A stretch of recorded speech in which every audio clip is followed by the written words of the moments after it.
Honneur, gloire, dignité, pouvoir, victoire, Vive l'Afrique unie et prospère. vive la révolution.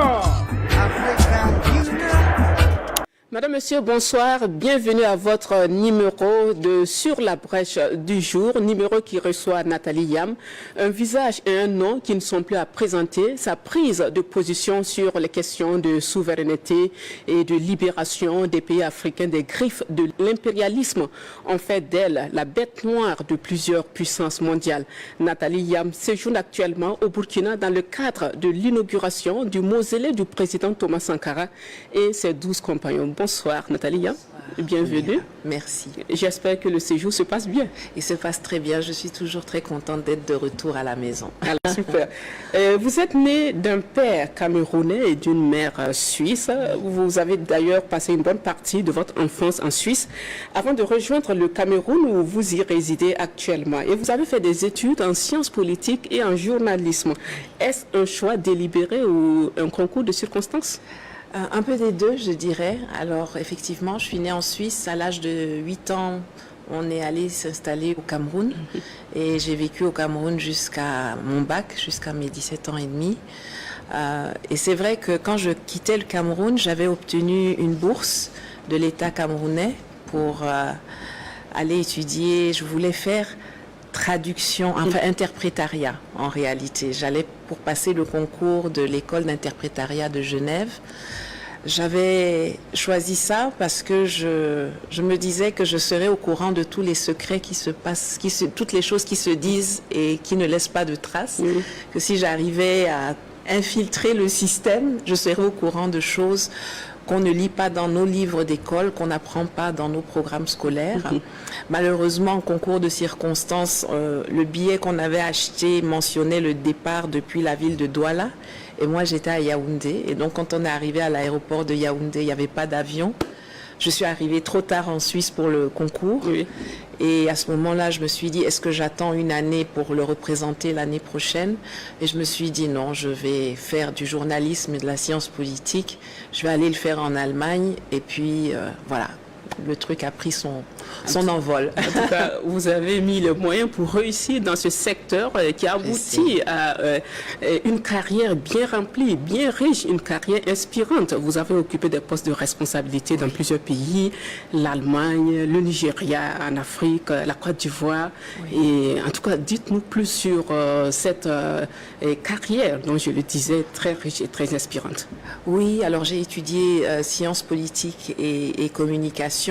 Quand je suis rentrée au Cameroun, quand j'avais décidé de rentrer au Cameroun, mon père m'a menacée. Il m'a dit, toi là, tu viens pas pour écrire des choses dans les journaux, parce que toi, tu vas finir en prison. Et nous, on connaît pas les grands types pour venir te sortir. Parce que très engagé depuis ce temps. Oui, depuis très jeune en réalité. Et donc, j'ai cherché plutôt dans la communication et j'ai d'abord commencé dans des agences de communication. Et ensuite, là aussi, concours de circonstances, je me disais, je vais créer ma propre société de mobilité internationale. J'allais faire une étude de faisabilité. Et dans un entretien avec le directeur de la société Maersk au Cameroun à l'époque, les conteneurs, là, les petites boîtes de shipping, quand j'ai fini de lui poser mes questions, il m'a dit, bon, moi je vous ai consacré du temps, est-ce que vous pouvez me consacrer 12 minutes de votre temps? Je me suis dit, celui-là, il est bizarre, hein, 12 minutes, pourquoi? En fait, c'était pour me faire passer un test de logique et un test psychométrique. Et pendant l'entretien, il a trouvé que je serais une DRH très intéressante. Je n'avais jamais étudié la RH. Je me voyais plutôt comme la syndicaliste qui va affronter le RH tous les 2 jours.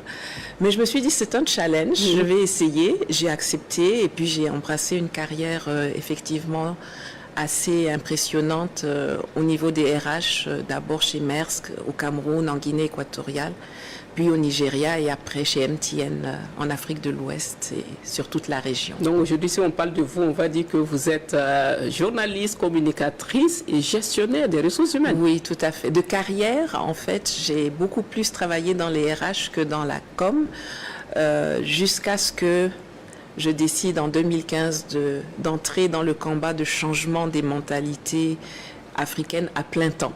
Voilà. En tout cas, vous êtes resté en Côte d'Ivoire, on le disait tantôt, vous avez servi dans ce pays jusqu'en 2019 et entre-temps, vous êtes conseillère exécutive de la mairie d'Azagui et là, on est sur le terrain de la politique. Oui, on a été sur le terrain. J'ai été la conseillère exécutive du professeur Mamadou Koulibaly lorsqu'il a créé son parti politique Leader à l'époque. Et donc, oui, j'ai pu contribuer à la naissance, au façonnement d'un parti politique dont beaucoup de gens se moquaient d'ailleurs à l'époque parce qu'on nous disait que nous, on est une université, on n'est pas un parti politique, parce qu'on mettait beaucoup l'accent sur la formation idéologique, sur le projet de société, etc. Et ensuite, le professeur est allé à la conquête de la mairie d'Azaguié et effectivement, il a réussi à la gagner malgré toutes les embûches du système pour l'en empêcher.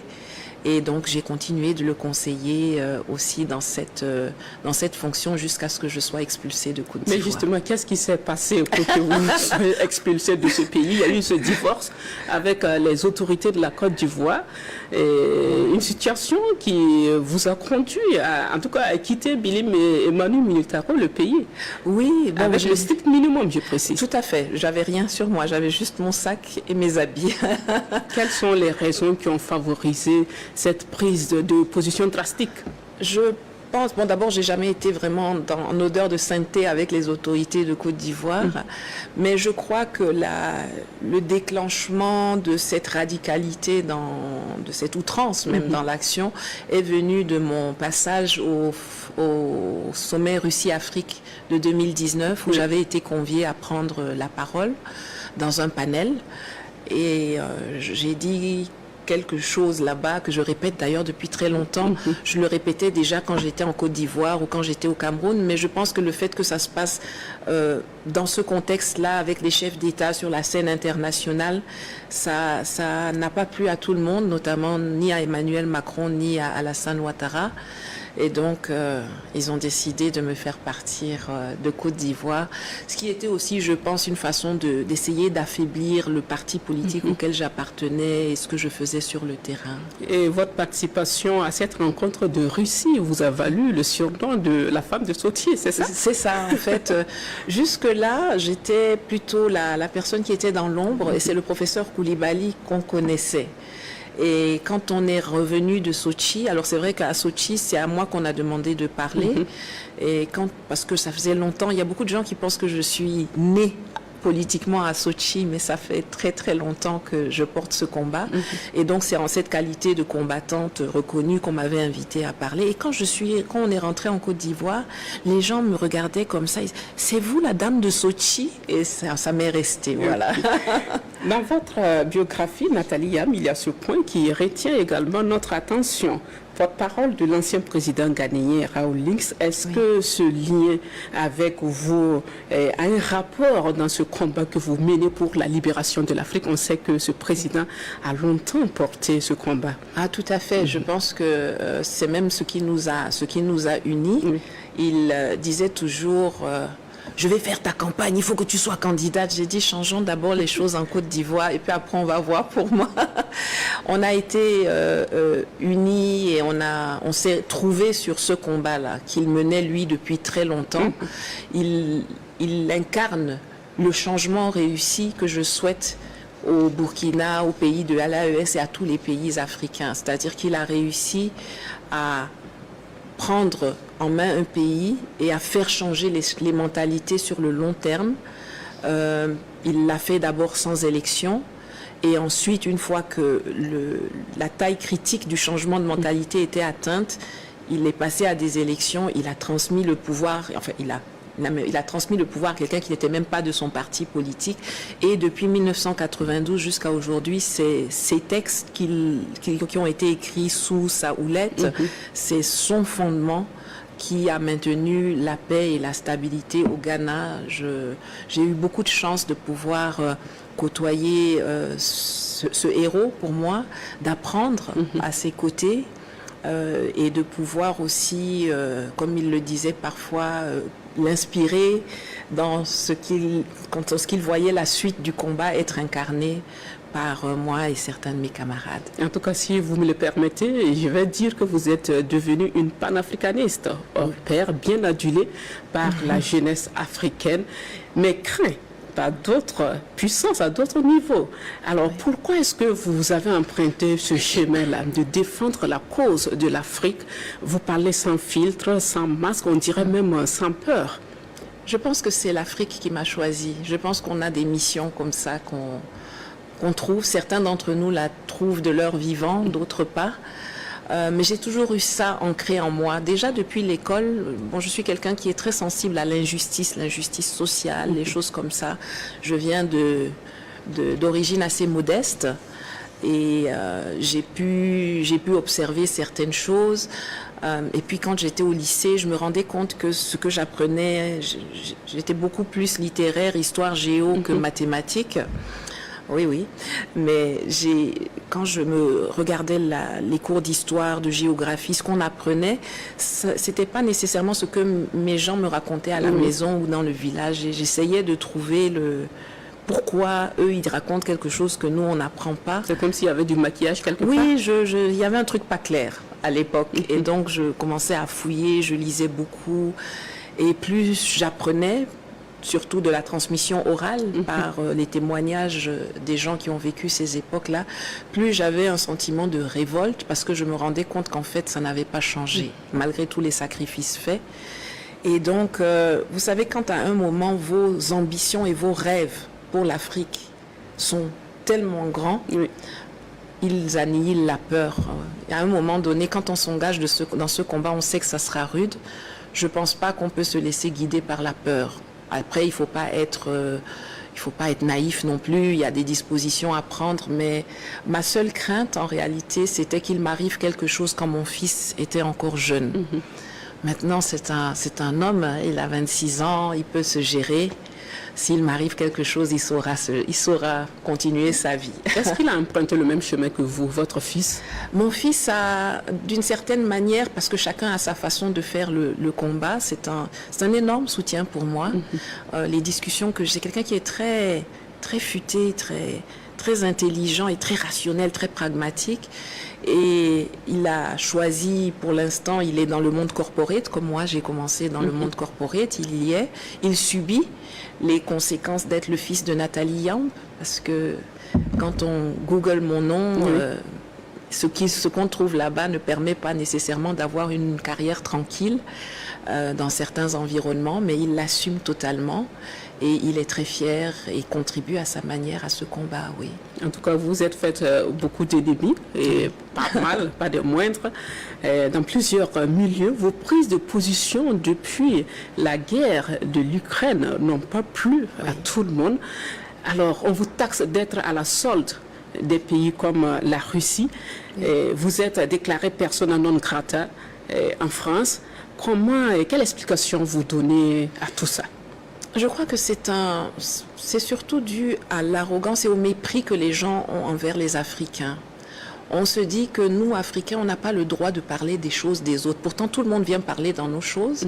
Mais quand quelqu'un comme moi s'exprime sur une situation qui est mondiale, je veux dire, la guerre en Ukraine a eu des répercussions sur tous les pays du monde, avec les sanctions, avec même la façon dont les Africains ont été traités au déclenchement du conflit, quand on essayait de les empêcher de sortir d'Ukraine, etc., ce qui était très révoltant quand même.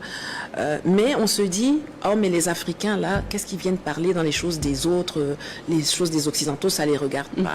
Eh bien, moi, je revendique le fait que l'on parle de tout. De la même façon que tout le monde se permet de parler chez nous, pour nous, en notre place, moi aussi, je me permets d'avoir des opinions et de les exprimer.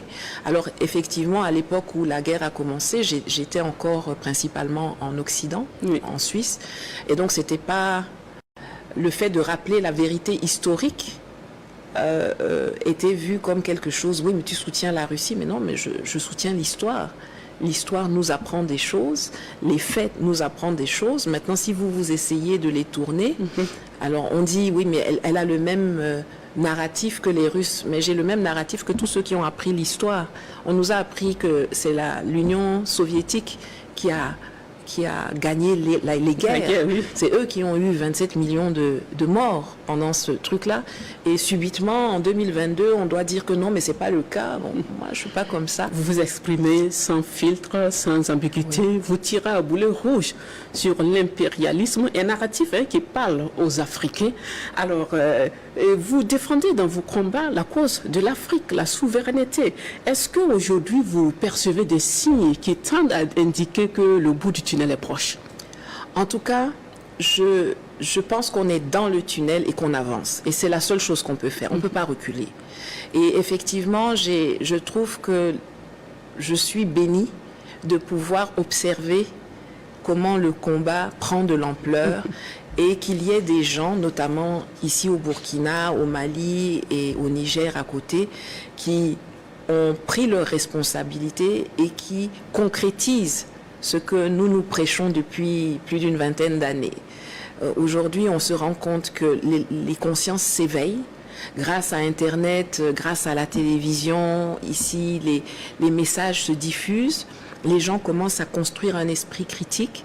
Et le fait d'avoir en responsabilité des gens qui sont patriotes et qui posent des mesures, qui sont en train de couper une à une les chaînes, les chaînes invisibles, qui nous retiennent dans un giron spoliateur. Pour moi, c'est une bénédiction. Je savais que je voulais apporter ma petite pierre au combat.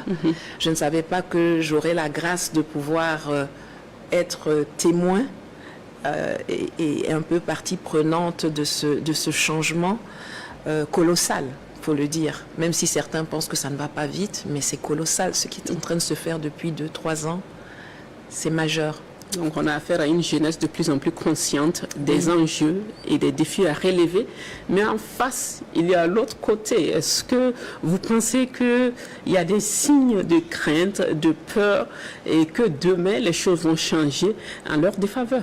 Si nos adversaires en face étaient un peu plus futés, ils comprendraient que l'époque a changé. Eux, ils n'ont pas changé, mais les Africains ont changé et sont en phase de changement.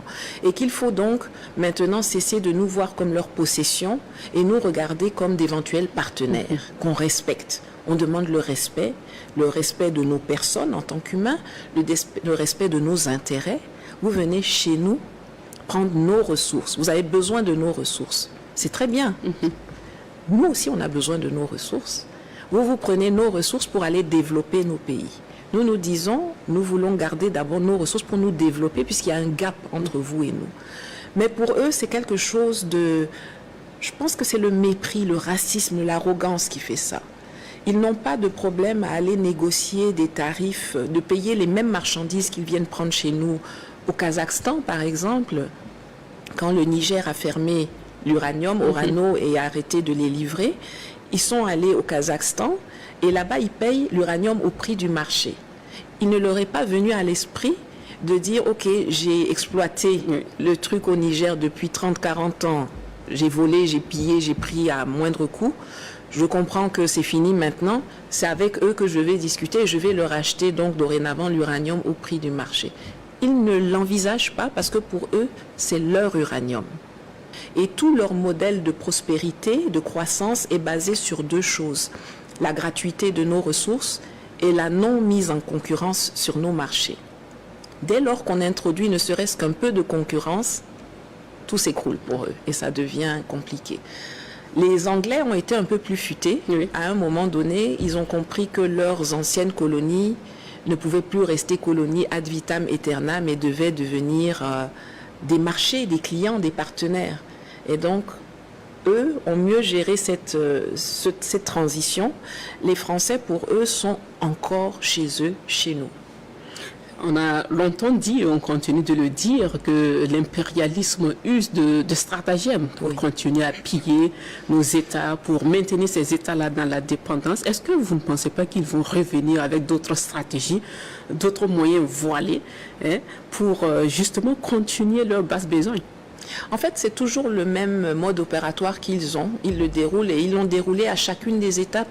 Quand il y a eu la première revendication post-colonie où les gens se disaient il faut qu'on se libère et on veut retrouver notre dignité, les gens ont demandé l'indépendance à l'époque. On demandait l'indépendance. Ils nous ont donné une indépendance factice et surtout ils ont créé des indépendantistes qui étaient compatibles avec la pérennisation du système. Alors, il y avait les indépendantistes purs et durs. Ceux-là, on les a attaqués, éliminés, décimés. Et puis, il y avait des indépendantistes faits maison qu'on a mis là pour diluer un peu le concept de l'indépendance. Et c'est ce qu'ils font à chaque fois. Ils l'ont répété 30 ans plus tard avec la démocratisation, la démocratie, après Mitterrand à la Baule. Alors, il y avait ceux qui, au bout de 30 ans, ont compris que l'indépendance était factice et qu'il fallait maintenant qu'on prenne notre liberté de nouveau. Et on a créé, là aussi, des pro-démocratie, mais compatibles avec le système france-africain. Donc, chaque fois, ils viennent et ils diluent nos messages en créant leurs marionnettes qui viennent un peu polluer le message et le combat. Et c'est ce qui est en train de se passer ici maintenant, 30 ans plus tard, avec le souverainisme. Il y a les panafricains. Les gens comme moi et comme certains de mes camarades ont dit, et même comme les dirigeants de l'AES, on nous décrit comme des extrémistes, des radicaux. Et puis on crée des panafricains modérés, courtois, avec qui on peut discuter. Mais c'est la courtoisie qui nous a amenés jusqu'ici. Aujourd'hui, je pense que le fait de leur parler d'égal à égal, ça les déstabilise, mais leur méthodologie est toujours la même. Le disque est rayé. Oui, le disque est rayé et puis ils infiltrent. Et ils ont aussi une arme qu'ils utilisent toujours qui est très dangereuse, c'est de monter les communautés les unes contre les autres, diviser pour régner. Parce qu'ils savent très bien que notre unité, c'est notre force et on sera imbattable. Donc, ils utilisent la protection des minorités, un concept farfelu qui leur permet d'imposer des sanctions, de menacer, etc. J'espère que je travaille à ce que ceux qui adhèrent à cette façon de procéder des Occidentaux soient mis en minorité, qu'il y en ait de moins en moins.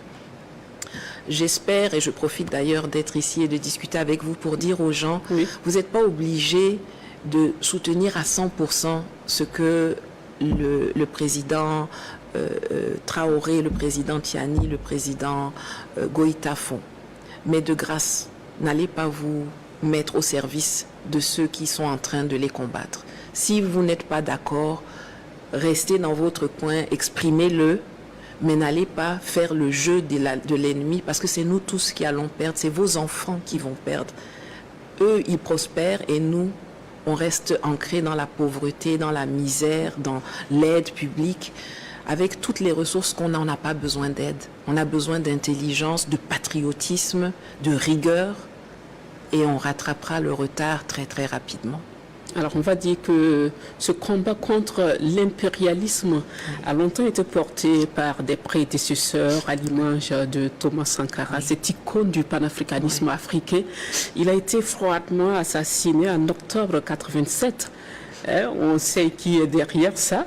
Et toujours est-il qu'aujourd'hui, le Burkina a décidé de rendre hommage à ce personnage-là et de réhabiliter Thomas Sankara et ses 12 compagnons. On va dire que vous êtes là d'ailleurs pour la cause. Déjà, qu'est-ce que vous retenez de l'homme? Bon, Thomas Sankara, c'est un esprit, c'est une idée, c'est une icône. Quand on regarde les fêtes, il a eu 4 ans pour faire quelque chose. Juste 4 ans. Et vous voyez que presque 40 ans plus tard, il est toujours là, c'est la référence. C'était quelqu'un de brillant, c'était quelqu'un de très simple, c'était quelqu'un qui, on n'en parle peut-être pas souvent, mais qui avait aussi la question de la femme, la question de l'environnement même, de la femme. C'était des choses qu'il portait déjà à l'époque. C'est quelqu'un qui avait très vite compris comment fonctionnait le système. les discours de Sankara de l'époque nous parlent déjà de la nécessité d'avoir notre souveraineté alimentaire. Ça nous parle de la nécessité d'être unis. Parce que quand il parlait du problème de la dette, il disait si j'y vais seul, je ne serai pas là à la prochaine réunion. Mais si on y va ensemble, on peut essayer de renverser et de casser les carcans de la dette. Malheureusement, il était en avance sur son temps. Il était isolé, comme beaucoup de gens qui sont en avance. Aujourd'hui, Sankara, je sais qu'il y a beaucoup de gens qui disent que le capitaine Traoré, c'est le nouveau Sankara. Je pense que c'est la suite de Sankara. Ce n'est pas sa réincarnation, mais c'est la suite. Thomas Sankara, c'est une icône mondiale parce que vous allez en Amérique du Sud, vous allez en Europe, vous allez en Amérique du Nord et pas seulement dans la diaspora. Les gens vous le citent, les gens le connaissent.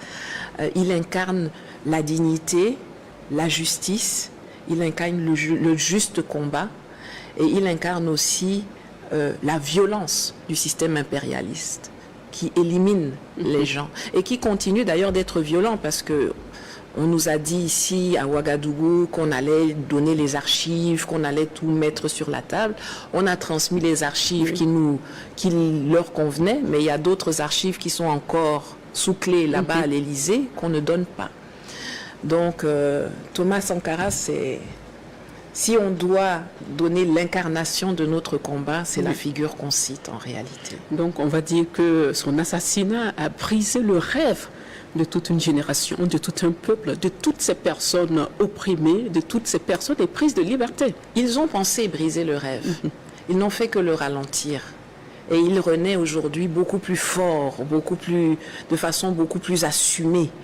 On ne peut pas briser la soif de la justice, la soif de la prospérité, la soif de la dignité, la soif de la liberté. Vous allez tuer tous ceux que vous voulez. Ils ont tué Sankara, ils ont tué Oumniobe, ils ont tué Lumumba, ils ont tué tellement de gens. Aujourd'hui, ils menacent des gens comme moi. Ils veulent continuer d'éliminer nos chefs d'État. Ici, là, c'est devenu, on dirait, un sport chez eux, là-bas, d'essayer d'éliminer. Mais vous ne pouvez pas, vous éliminer une personne. Il y a tellement de gens qui sont dans ce combat aujourd'hui qu'un autre va sortir. C'est fini. Ils ont perdu ce match, mais ils ne veulent pas l'admettre et ils jouent leur va-tout, comme on dit, c'est-à-dire ils ont les moyens financiers, ils ont les moyens logistiques, ils mettent tout dedans pour essayer d'empêcher quelque chose qui est pourtant inéluctable. Il faut savoir que ce sera rude, ce sera violent, ce ne sera pas facile, ça ne va pas aller très vite, mais si on sait où on va, on est tous dans un combat, on va tous... Une personne ne peut pas être le combat. Une personne peut incarner un combat, mais le combat est porté par des millions de personnes, chacun à sa façon. Donc, mais comment vous appréciez cette initiative des autorités burkinabées de rendre hommage à ce personnage-là en érigeant un mausolée? Je suis ravie qu'on avance dans ce sujet parce que, comme je l'ai dit, j'étais au démarrage, quand le Comité international pour le mémorial Thomas Sankara a été créé. C'est le président Rawlings qui en était le président honoraire à l'époque. Et c'est un sujet, il a fallu batailler avec les autorités d'alors.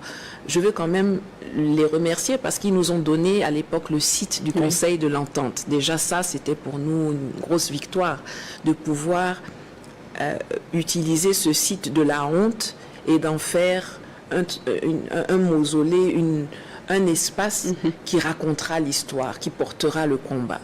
Donc ensuite, il y a eu différents ministres, différents gouvernements, chaque fois des lenteurs, des freins, des obstacles. Ça n'a pas avancé à la vitesse où on le souhaitait. Entre-temps, la cadence s'est beaucoup améliorée. Le CMTS a été reconnu d'utilité publique. On sent bien qu'aujourd'hui, de la tête de l'État jusqu'au peuple, il y a vraiment une grosse symbiose dans la compréhension de l'importance qu'il y a d'avoir ce genre de site dans un pays. Donc on va dire que c'est l'aboutissement d'un processus. d'un long processus. Oui, en fait, c'est une étape majeure parce que ce ne sera pas seulement le mausolée. L'espace est supposé avoir des bibliothèques, des salles d'archives. Donc, c'est vraiment, il y a le mausolée qui va rendre hommage au capitaine et aux 12 camarades qui ont été assassinés. Et puis, tout l'espace, il y aura du Wi-Fi. Les gens pourront, les jeunes, les moins jeunes pourront aller là-bas, discuter, faire des rencontres. Il y aura des bibliothèques. Donc, c'est tout un espace qui est là, et ça c'est une étape majeure qui est atteinte aujourd'hui, qui est un jour symbolique, puisque le 17 mai, c'est un 17 mai que Sankara a été arrêté à l'époque en 83. Dites-nous plus sur votre rapport à ce geste, à l'initiative d'ériger un mausolée en hommage à Thomas Sankara et à ses compagnons. Alors moi je me suis battue pour, je continue d'ailleurs. Je me rappelle qu'une fois même j'étais venue pour assister à un conseil de gouvernement pour essayer de faire avancer le dossier. Il y avait des blocages. Je pense que c'est essentiel. Vous savez, mon combat c'est le narratif. C'est de faire comprendre aux gens qu'on doit connaître notre histoire et on doit la transmettre. Il ne faut pas qu'on laisse aux autres le soin de nous dire qui nous sommes, comment nous sommes, pourquoi nous sommes. Et des figures comme Sankara sont des figures qui parlent à l'Afrique et au monde. Et c'est pour ça que quand on avait certains problèmes au sein du projet, parce que certains disaient non, nous on veut pas ci, on veut pas ça, on leur a dit mais Sankara ne vous appartient plus, il appartient à l'Afrique. Faut pas vous tromper, hein. il est né dans le quartier ici, mais il appartient à toute la maison. C'est très important de pouvoir, parce que comme je vous l'ai dit, il symbolise tellement de choses. Il symbolise nos aspirations et il symbolise la façon dont le système impérialiste traite ses aspirations légitimes, avec des assassinats, de la violence, des laquais locaux qui se font les marionnettes pour saper les aspirations de tout un peuple. Et ça, il faut qu'on puisse le montrer, l'incarner, le démontrer, le prouver et l'afficher et le revendiquer. Sankara, justement, a été assassiné grâce à la complicité, on va dire assassiné par ses frères. Oui. Et il y avait quelqu'un derrière le rideau, juste, on va parler de trahison. Pourquoi à chaque fois il n'y a que les Africains qui se trahissent entre frères, et justement pour stopper cet élan de souveraineté, pour briser cette envie d'aller vers la liberté? Est-ce qu'il n'y a pas de crainte aujourd'hui que cette pratique-là perdure? On sait qu'au Burkina et dans les autres pays de l'AIS, il y a des tentatives toujours de coup d'État et des velléités de déstabilisation de nos pays.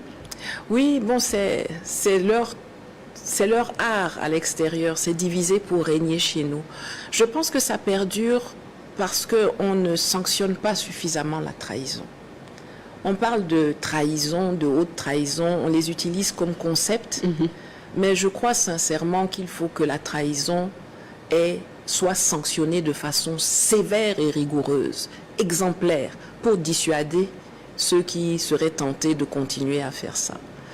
Et je crois que parce qu'il y a une certaine impunité à chaque fois, il y a les traîtres, mais après on se pardonne et puis on nous dit non, réconciliation, etc. Et il n'y a jamais de conséquences lourdes pour ceux qui trahissent. Alors ça peut sembler très, très fort ce que je dis, mais je viens aussi de l'école de Jerry Rawlings. Et ceux qui connaissent l'histoire savent que Jerry Rawlings a été relativement brutal à l'époque, mais que ça a porté ses fruits. Je ne suis pas sûre qu'on puisse continuer de laisser les gens trahir sans que cela ait des conséquences lourdes, générales, sur eux et sur leur entourage. Il faut qu'ils puissent comprendre que trahir va avoir des conséquences sur ma famille, sur moi-même, et que la famille, même dans les familles, on commence à dire aux uns et aux autres, on peut ne pas être d'accord avec tout, mais il y a une chose, on est des frères ici. Ne laissons pas les gens de l'extérieur venir nous dire d'attaquer nos pays, nos frères, endeuiller des familles ici pour les intérêts des autres. Même si on n'est pas d'accord, on peut discuter, on peut débattre, mais devenir l'instrument par lequel tu vas affaiblir ton pays, endeuiller ton pays, vraiment honnêtement, c'est nous seuls qui sommes encore dans ce paradigme-là. C'est dommage. C'est navrant. Et je pense qu'il faut vraiment avoir une gestion très rigoureuse et très radicale de la trahison pour que tout le monde comprenne que non. Il faut que l'idée de trahir soit moins attrayante que l'idée d'être patriote. À partir de là, je pense qu'on va changer. C'est pas en demandant poliment qu'on va y arriver, c'est en utilisant des moyens un peu plus rugueux, mais je pense que ça devrait aller. Et comment justement vous appréciez la dynamique actuelle des pays de la Confédération AES, le Burkina, le Mali, le Niger, qui se sont engagés sur le chemin de la libération et de la dignité, de la souveraineté?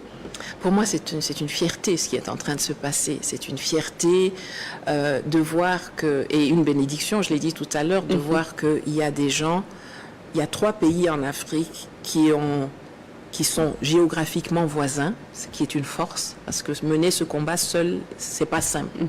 Mais quand on met en commun les ressources humaines, militaires, géostratégiques des différents pays, ça devient quelque chose d'extrêmement costaud. Dire qu'unis, on est plus fort. Ah, absolument. Je veux dire, l'AES, c'est 72 millions de personnes, c'est plus de 2 millions et quelques de kilomètres carrés. C'est un espace vital. Et c'est très intéressant parce que les espaces qui n'ont pas accès à la mer étaient considérés comme des réserves par le colon et par les impérialistes. Ils voulaient d'abord finir de piller tout ce qu'il y avait sur la côte parce que c'est plus facile à évacuer et ensuite maintenant venir chercher vraiment dans les grandes largeurs tout ce qu'il y a au Sahel. Et le fait que ce soit des pays enclavés du Sahel qui soient maintenant vraiment les pays qui sont au-devant de l'émancipation et de l'intégration africaine dont on nous attend parler mais qui n'a jamais été réellement concrétisée comme elle l'est aujourd'hui au sein de la Confédération AES, c'est une fierté et c'est un espoir. C'est la concrétisation de tellement de rêves. Alors c'est vrai, c'est pas fini, c'est violent. Il y aura même peut-être des choses qu'on va faire qui vont pas marcher et qu'il faudra recommencer. Mais au moins ce sera nos décisions, nos erreurs et nous corrigerons nous-mêmes. C'est comme ça qu'on devient mature, c'est comme ça qu'on grandit. Il ne faut pas se dire « Oh, mais ça n'a pas marché, ils ont échoué, il faut qu'ils partent. » Non. C'est un système de plusieurs dizaines, centaines d'années que nous sommes en train d'essayer de détricoter. Et je pense que vous, moi et tous ceux qui sont là aujourd'hui ont énormément de chance de pouvoir voir cela. C'est la première vraie intégration africaine des peuples qui est en train de se dérouler. Et justement, comment vous voyez l'avenir de la CEDEAO avec le départ de ces 3 pays de l'institution sous-régionale? Bon, la CEDEAO, pour moi, c'est un zombie, hein, c'est un walking dead, c'est une organisation qui n'a aucune raison d'être. C'est un instrument dans les mains du colon et des impérialistes. Ce que la CEDEAO a fait au pays de l'AES et notamment au Niger, à penser aller déclarer la guerre à un pays membre, pour moi c'est quelque chose qui a acté l'acte de décès de la CEDEAO. C'est une organisation qu'il faut faire sauter, qui n'a d'ailleurs plus de raison d'être, puisqu'elle était, d'une part, c'était une organisation économique d'intégration. Elle s'est transformée en organisation politique et militaire de sanctions et de répression. Elle a failli sur toute la ligne. Pour moi, c'est un cadavre qui continue de marcher encore, mais qui va tomber dans quelques temps. On entend cependant des bribes d'informations qui font état de futures négociations pour ramener les pays de l'AES vers la CEDEAO. Le divorce est consommé parce que les principes, la vision, les objectifs, les moyens sont totalement différents. Eux, ils sont là pour servir ceux qui les financent, et l'AES est là pour servir les peuples. On ne peut pas... Il y aura forcément des relations. La CEDEAO n'est pas la seule organisation sous-régionale. Il y a plein d'organisations sous-régionales qui existent, une bonne dizaine, presque une vingtaine, le CENSAD, le Conseil de l'Entente, enfin il y en a plein. L'AES va interagir avec toutes ces organisations. Elle peut interagir avec la CEDEAO. Les pays qui composent l'AES peuvent avoir des relations bilatérales avec les pays qui sont membres de la CEDEAO, mais un retour de l'AES au sein de la CEDEAO, ils se blaguent eux-mêmes. En tout cas, les 3 pays de l'AES ont adopté une posture qui dérange. Et les coups ont commencé depuis belle lurette. Oui. Et le dernier coup en date, c'est celui du militaire américain Langley qui a taxé les autorités burkinabè d'utiliser les ressources minières du pays à d'autres fins. Comment est-ce que vous avez apprécié sa déclaration? Bon, déjà, lui quoi dedans? Lui quoi dans cette affaire? Il n'est pas burkinabé, il n'est pas africain. Si le président du Burkina fait usage des ressources pour des fins qui semblent stratégiques pour eux, lui quoi dedans? Ça montre... en fait, ce qu'ils ont essayé de faire ici, c'est de justifier une intervention future. Alors, on pouvait en sourire, mais en même temps, c'est toujours comme ça qu'ils commencent. Et puis après, on a des déstabilisations, des assassinats, des choses qui arrivent. Ils nous ont expliqué qu'il y avait des armes de destruction massive en Irak. Et puis, un coup, on a retrouvé Saddam Hussein à l'état cadavre. Et quand ils parlent comme ça, c'est généralement, ils sont en train de préparer quelque chose. Il y a eu ce qui s'est passé avec Mohamed Kadhafi. Oui, tout à fait. Je vous dis, ils ne sont pas très créatifs dans leur façon de fonctionner. Ils utilisent toujours les mêmes scénarios. Moi, par contre, j'ai quand même trouvé quelque chose d'intéressant dans ce qu'il a dit. Il a quand même réussi à unir le monde et à ériger le capitaine Traoré en rockstar mondial. Il a les afro-descendants, des gens d'autres origines. On a eu des manifestations mondiales de soutien. Il a mis le Burkina Faso sur la carte du monde. Il y a des gens qui n'arrivaient même pas à prononcer le nom de Burkina Faso, mais qui se sont engagés dedans. Donc je dirais que c'est un boomerang, il a lancé quelque chose, ça lui est revenu en pleine figure. Et il a réussi à mobiliser tout le monde. Et ce qu'il a dit et la réaction des peuples a, je crois, établi très clairement que vous avez pu tuer et faire tuer Thomas Sankara. Mais si vous touchez à un poil d'un de nos patrons ici, de notre président ici, vous aurez des conséquences ici chez nous et chez vous là-bas. Il y aura des conséquences. On ne va pas attendre qu'une organisation sanctionne. On va se gérer one-to-one dans nos pays et même chez vous là-bas en Europe. Est-ce que justement vous avez vu venir cette mobilisation à travers le monde pour soutenir le capitaine Ibrahim Traoré à la suite de la sortie de Langley? Voilà, il y a eu des manifestations sur place au Burkina, c'était un monstre, c'était énorme. Il y a eu dans plusieurs autres pays à travers le continent. Est-ce que vous avez vu les choses venir à ce niveau? Alors au Burkina, ça ne m'a pas étonné. Au Burkina et dans l'AES.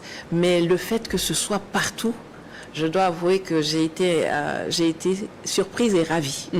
Parce que je me suis dit, OK, ça ne va plus se passer comme avant. Cette fois-ci, ça sera beaucoup. Et le message est bien passé chez eux, je pense. J'espère qu'ils ont compris, mais ça prouve que le Burkina et les pays frères portent le bon combat. Les gens se reconnaissent dans le combat qui est porté, dans la justice, dans la réparation de l'injustice qui est en train d'être mise en œuvre. Eux, ils disent au Sénat que le chef de l'État vole l'or pour se garder, et vous avez la population qui sort de partout pour soutenir le prétendu voleur. Ça, même ceux qui regardent depuis la marge en spectateur se sont interrogés en se disant, mais on dirait que ce qu'ils disent là-bas au Sénat, aux États-Unis, là, on dirait que c'est pas ça qui est la vraie chose. Donc c'était une très très belle action, et j'espère qu'elle sera dans la durée. C'est-à-dire que c'est une mobilisation, un engouement qui n'est pas juste une trend, mais qui reflète la compréhension profonde des enjeux de ce qui est en cours ici dans cette région. On a déjà évoqué la question de l'intégration africaine avec la création de l'AES. Est-ce que la Confédération donne espoir que cette intégration va s'agrandir pour toucher d'autres pays africains dans l'avenir? Je pense que ce serait idéal. Je pense qu'elle doit d'abord, cependant, évoluer de confédération à fédération même au sein de ce triptyque actuel. Parce que ceux qui sont là aujourd'hui partagent une vision, des valeurs, une histoire et même les défis. Le terrorisme j'ai entendu que le Togo, le ministre des Affaires étrangères du Togo avait évoqué la possibilité que le Togo rejoigne l'AES. Bon, mais il faut d'abord consolider le triptyque qui est là, en faire une fédération. Les peuples se considèrent déjà comme un peuple, mais il y a encore des choses à ajuster au plan économique, au plan politique, etc. Et une fois que il y aura cette fédération et que ce sera solidement ancré, alors on pourra, je pense, s'ouvrir et regarder qui partage ces valeurs, qui a cette vision, qui a cette façon d'interagir sur le plan international, cette façon décomplexée, assumée d'interagir. Et là où il y aura des profils qui matchent, ben, pourquoi pas. L'essentiel, c'est qu'on devienne un continent. Ensemble, on est imbattable en tant que continent. Même en tant qu'AES, simplement les 3 pays, si on arrive à gérer la question du terrorisme, qui est sponsorisé toujours par les mêmes, si on arrive à les défaire ou tout au moins à réduire significativement leur impact, l'AES va être un des piliers énergétiques, économiques de l'Afrique. Les pays du Sahel ne seront plus des pays de transition pour les jeunes pour aller se chercher à l'étranger, mais ça va être la destination finale de tous ceux qui aspirent au bien-être et à la prospérité. En tout cas, le plus grand défi de ces pays de l'AES, c'est la lutte contre le terrorisme, l'insécurité. Comment justement vous appréciez ce phénomène qui perdure sur nos territoires et qui continue de décimer et de faire mal à la population? Ben c'est une arme de guerre. Je veux dire, les terroristes sont financés par les puissances extérieures. Quand vous voyez le matériel dont ils disposent, quand vous voyez les armes dont ils disposent, les moyens dont ils disposent, la façon dont ils sont même protégés par des États, physiquement protégés, vous comprenez que vous êtes en guerre. Et je pense que c'est ce que les populations doivent vraiment intégrer. On est en guerre. C'est pas comme si non, le terrorisme c'est loin, c'est là. Je pense que depuis l'arrivée des 3 responsables au sein de l'AES, il y a eu des avancées significatives.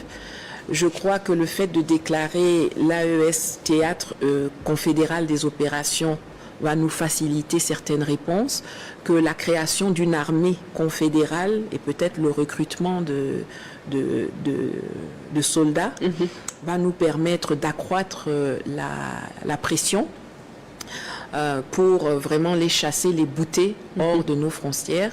Mais je pense qu'il y a aussi la nécessité de communiquer sur ce qui se passe, parce que ceux d'en face sont très forts dans la désinformation, les fake news, etc.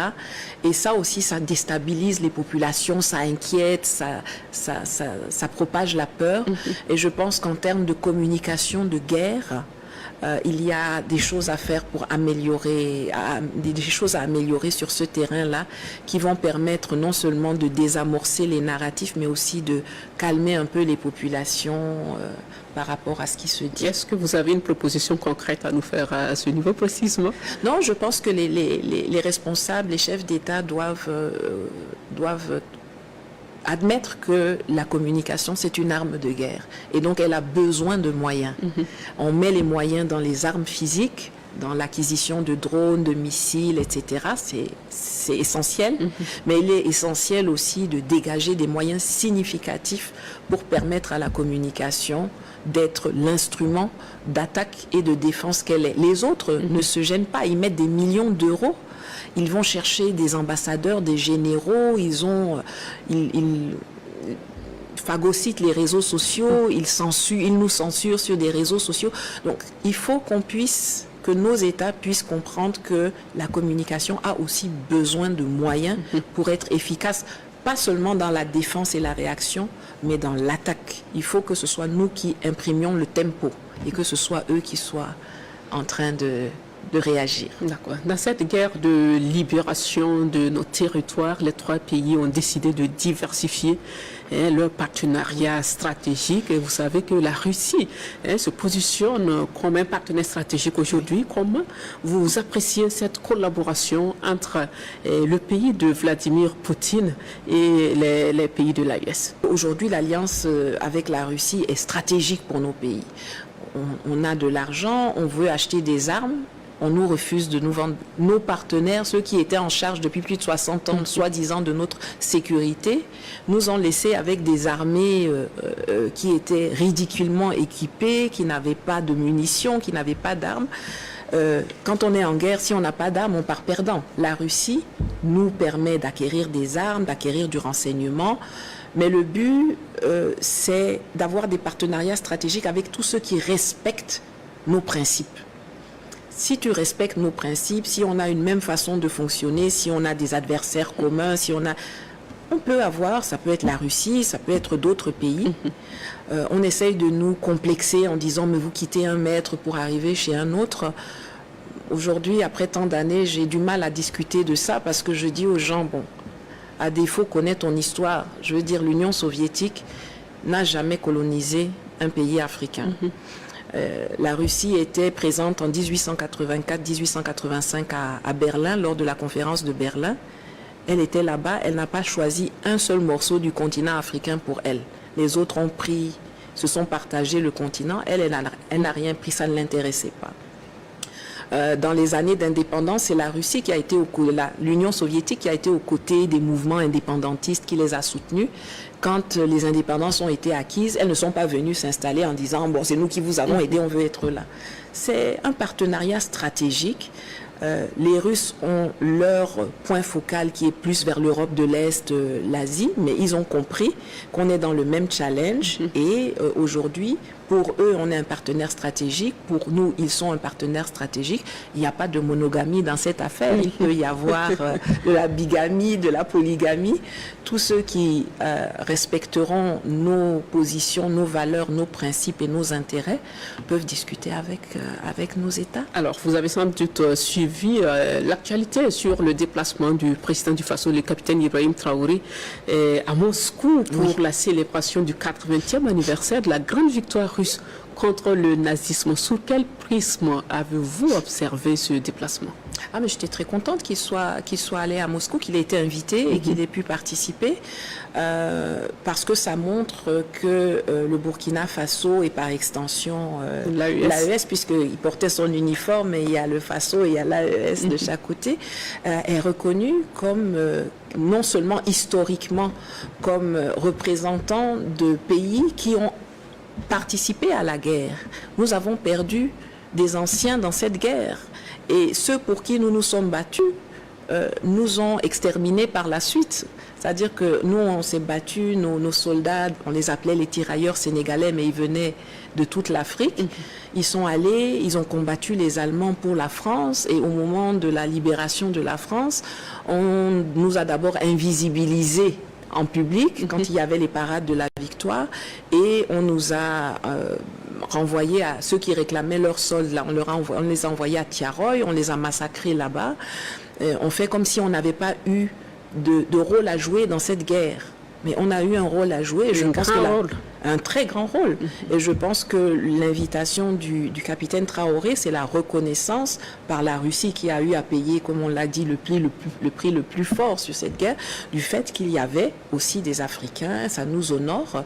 Et puis ce genre de manifestation, c'est des endroits de rendez-vous géopolitiques. C'est dans les couloirs, on discute, on rencontre d'autres présidents, des rapports se nouent, des contacts se nouent. On a vu le président Maduro venir rendre visite au président Traoré à l'ambassade du Faso.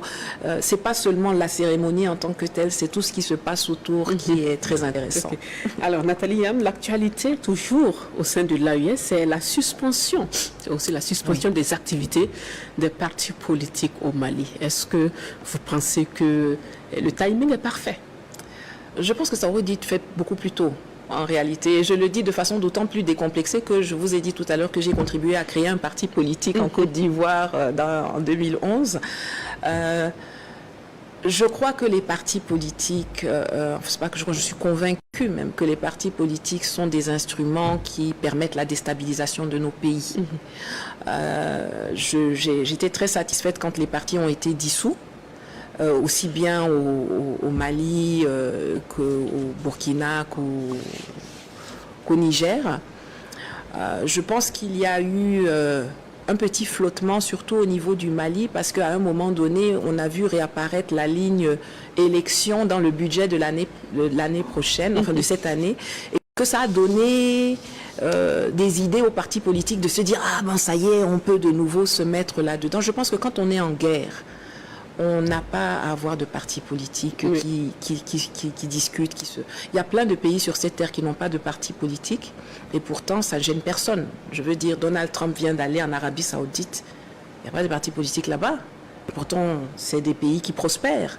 Donc, les partis politiques sont nés dans le sillage du multipartisme où on nous a présenté la démocratie comme étant une finalité.